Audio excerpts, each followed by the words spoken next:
Sa semi-finals ng tournament, 3 sa 4 na natitirang kalahok ay miyembro ng Sedeca Guild. Sa unang semi-final, naglaban sina Pon at Rigas, parehong nagpakita ng kanilang pinakamalalakas na kakayahan. Nagdesisyon silang tapusin ang laban gamit ang kanilang pinakamalalakas na atake, na nagresulta sa isang malakas na banggaan. Sa huli, si Rigas ang nanalo at papasok sa finals, ngunit binigyang pugay niya si Pon bilang isang mahirap talunin na kalaban. Samantala, si Greed ang tampok sa ikalawang semi-final. Matapos talunin ang mga tanyag na manlalaro tulad nina Herant, Bondre, siya ngayon ang sentro ng atensyon. Bukod sa kanyang tagumpay, naging kontrobersyal din siya dahil sa usapin ng class design error, na nagdudulot ng tanong tungkol sa kanyang overpowering na lakas bilang isang production class. Sa isang panayam sa opisina ng SA Group, nilinaw ni Chairman Che Olho ang kontrobersya sa lakas ni Greed bilang Pagmos successor. Ipinaliwanag niya na ang overpowered abilities ng mga legendary classes, kabilang ang pagiging immune sa crowd control, ay bahagi ng disenyo ng laro upang tugunan ang mataas na antas ng hirap sa paggamit ng mga ito. Bagamat mas malakas ang hidden at legendary classes, sinabi niyang maaaring maabot ng normal class holders ang ganitong lakas sa kanilang second at third class advancements.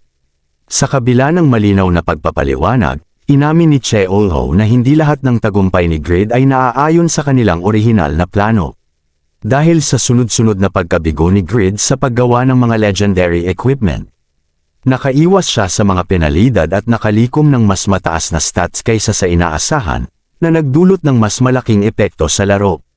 Samantala, iniulat ni Morpheus, ang supercomputer ng SA Group, na si Kraugle ang unang nakarating sa level 300 at nag-advance bilang White Swordsman. Sa kasalukuyan, mayroon siyang 51.3% na tsansang manalo laban kay Greed dahil sa kanyang likas na galing at kakaibang talento. Kahit na normal class user lamang siya, para kay Che Olho, sina Greed at Kraugle ang dalawang pangunahing karakter ng laro, kumakatawan sa magkaibang landas ng paglago, ang blockhead na umaasa sa mga tao sa paligid niya, at ang independent na henyo. Sa semi-finals ng international competition, umatras si Bubat, ang crowd control expert, dahil sa kawalan ng epekto ng kanyang kakayahan laban kay Greed. Dahil dito, direkta siyang pumunta sa finals kung saan hinarap niya si Rigas, ang mabilis at malakas na combatant. Sa laban, ginamit ni Greed ang kanyang diskarte at hindi pa naipapakitang mga kakayahan tulad ng Wind of Justice at Pagmos Sword Dance, Kill, na nagdulot ng malaking pinsala kay Rigas. Bagamat malakas at mabilis si Rigas, hindi niya napigilan ang kapangyarihan ni Greed. Sa huli, natalo si Rigas, at si Greed ang itinanghal na kampyon ng PvP tournament. Dahil sa tagumpay ni Greed at ng koponan ng Korea sa iba't ibang events, mula sa pagiging underdog ay umakyat sila sa third place sa overall rankings. Sa wakas, natupad ni Greed ang pangakong mag-uwi ng ginto, na ikinatuwa ni Yura at ng buong bansa. Sa huling event ng international competition, ang Pet Marathon, inaasahang mananalo ang Team USA dahil sa kanilang maraming wyverns, lalo na si Zibble na may wyvern na si Captain America. Ang marathon ay magaganap sa Uria Island, kung saan kailangang makarating ang mga alagang hayop sa tuktok ng Chingsu Mountain.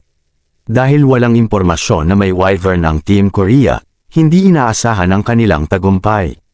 Gayunpaman, nagulat ang lahat nang si Greed ay dumating kasama si Noe, ang kanyang pusa, bilang pet participant. Ang eksena ay nagdala ng pagkagulat, lalo na kay Zibble, na hindi makapaniwala na seryosong isinali ni Greed ang isang pusa sa laban. Sa Pet Marathon na bahagi ng isang malaking tournament, inaasahan ng lahat na ang mga wyvern ang manggenguna dahil sa kanilang pambihirang bilis, lakas, at mga kakayahan, lalo na si Captain America, ang wind attribute wyvern ni Zibble. Nang magsimula ang karera, pinagtawanan at pinuna ng mga manonood si Greed, na nagdala ng isang kakaibang pet, isang maliit na itim na pusa na si Noe. Takot na takot si Noe sa mga wyvern, kaya't hindi siya agad nakapagsimula. Si Greed, na wala nang magawa, ay nakatambad na lamang sa likod ng iba. Habang patuloy na umuusad ang mga malalakas na wyvern. Ngunit nang magsimula si Noe, nagulat ang lahat. Ginamit ni Noe ang Soul Ingestion, isang pambihirang skill na kayang kopyahin ang kalahati ng pinakamataas na stat ng kalaban at ilipat ito sa sarili o sa kanyang master. Kinuha ni Noe ang bilis ni Captain America, na nagresulta sa pagbagsak ng bilis ng Wyvern ni Zibble at isang mabilis na pagtaas sa bilis ni Noe. Habang nangyayari ito, naging kalat ang mga manonood sa pagkagulat at paghanga. Habang si Zibble ay naguguluhan sa epekto ng atake ni Noe. Ang Soul Ingestion ay isang powerful na skill na kayang ipasa ang stats mula sa kalaban papunta kay Noe, at sa pagkakataong yun, kinuha ni Noe ang bilis ni Captain America. Dahil dito, ang bilis ni Zibble at ng kanyang alaga ay bumagsak, habang si Noe ay pabilis ng pabilis. Sa kabila ng takot ni Noe sa mga Wyvern, ipinakita niya ang lakas ng isang Memphis, isang demonic beast mula sa impyerno, na mas malakas pa kaysa sa mga adult demons.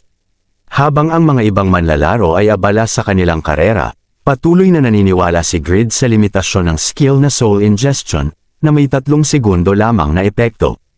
Alam niyang kailangan niyang magtiwala kay Noe at gamitin ang lahat ng natutunan niya upang makuha ang pagkakataon na manalo.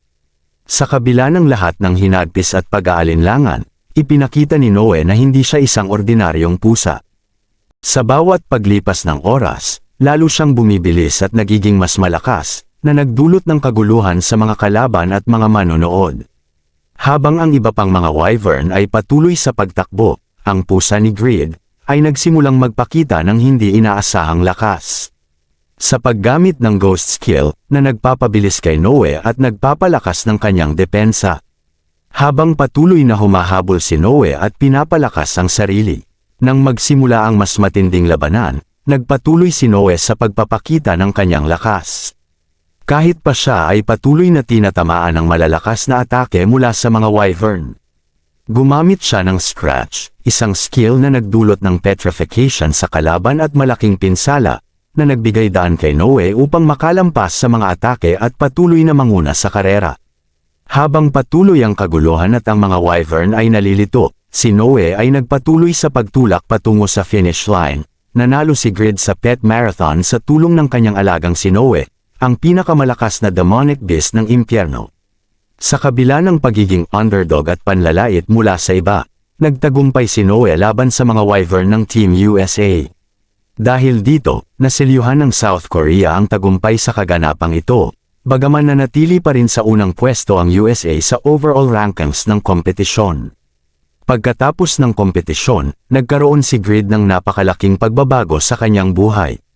Dahil sa kasikatan niya, naging abala siya sa mga alok ng advertisements at interviews, at naging mahirap para sa kanya ang normal na pamumuhay. Sa tulong ni Ira, ginamit niya ang kanyang napanalunang pera upang bumili ng isang 7 palapag na gusali, na layunin niyang gamitin bilang bagong pundasyon ng kanyang tagumpay.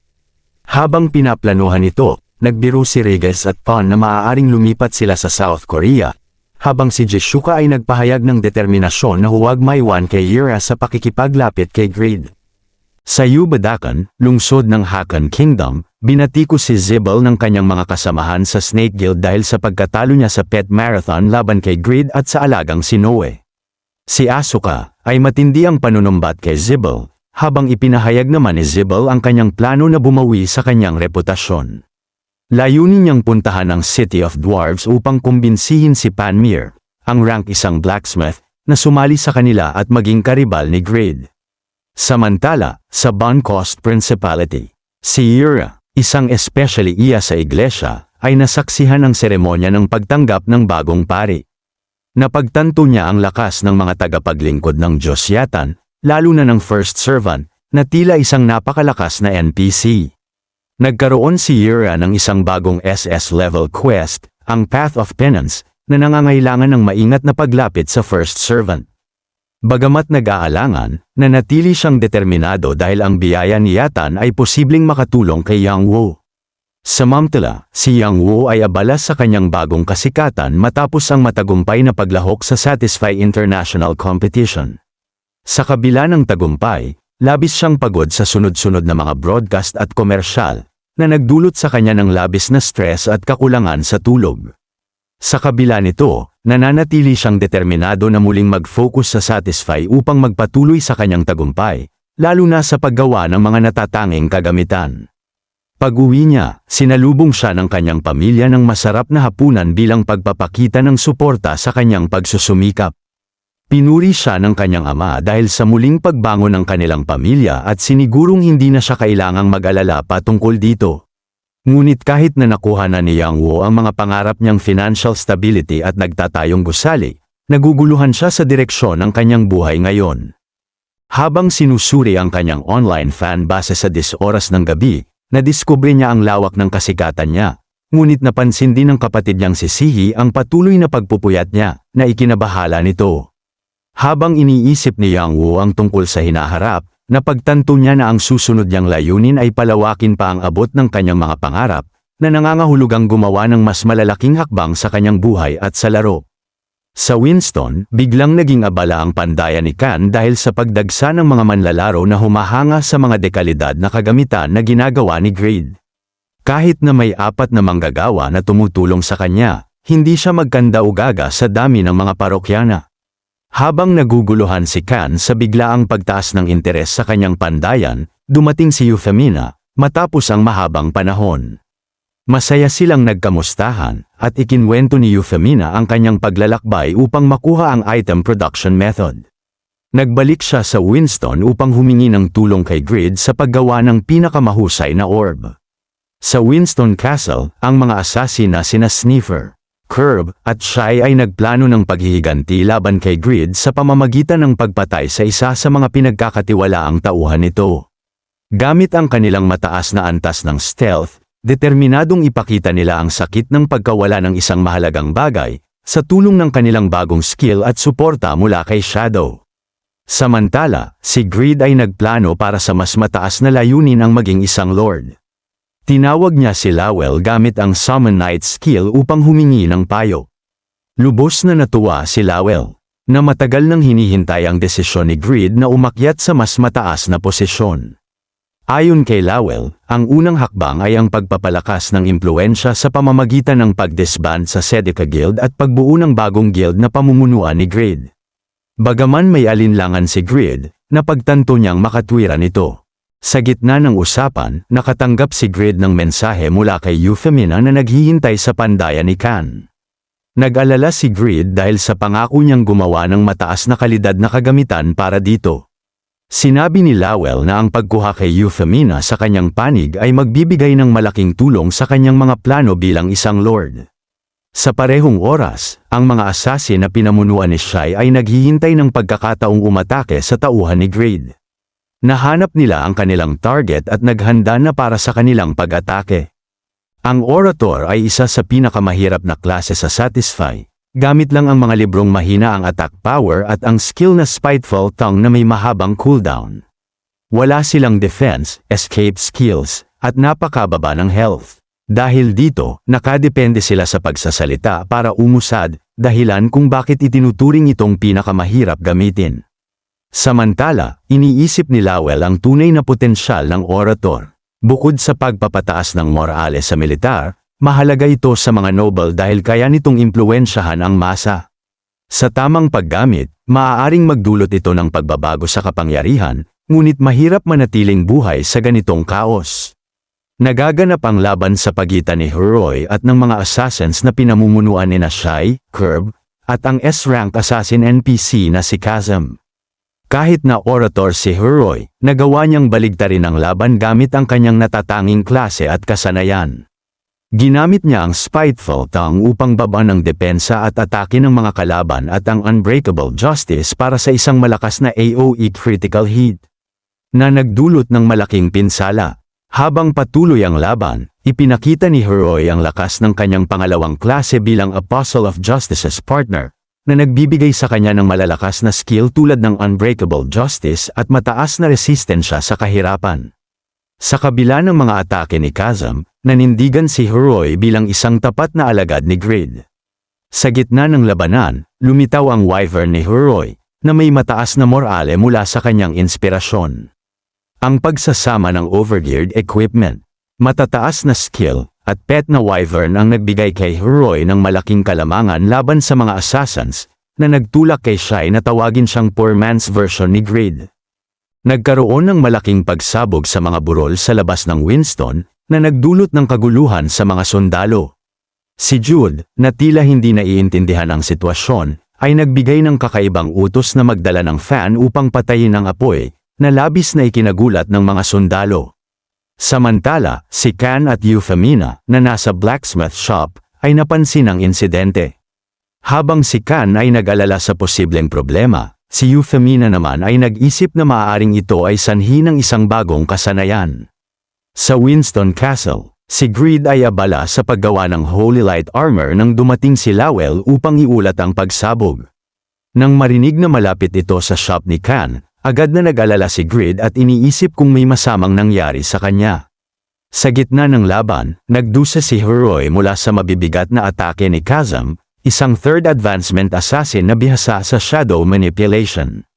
Sa kabila ng kanyang determinasyon bilang isang knight at apostle of justice's partner, nagiging malinaw na hindi niya kayang talunin si Chasm. Samantala, dumating si Euphemina at ginamit ang sariling shadow manipulation skill upang kontrahin si Chasm, na nagdulot ng pagkagulat at pagdududa sa kalaban. Hindi nagtagal, dumating si Greed gamit ang fly kasama si Lowell, at agad na nagutos na gamutin si Heroy. Habang ang mga kalaban ay nagplano ng mas may sensinang atake, biglang umalis si Chasm, na nagpasya munang hindi labanan si Greed.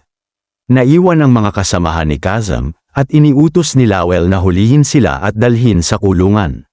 Sa pamamagitan nito, maaaring suriin ni Greed ang kanilang mga kagamitan at magpasya kung paano sila parurusahan kapalit ng kanilang mga gamit.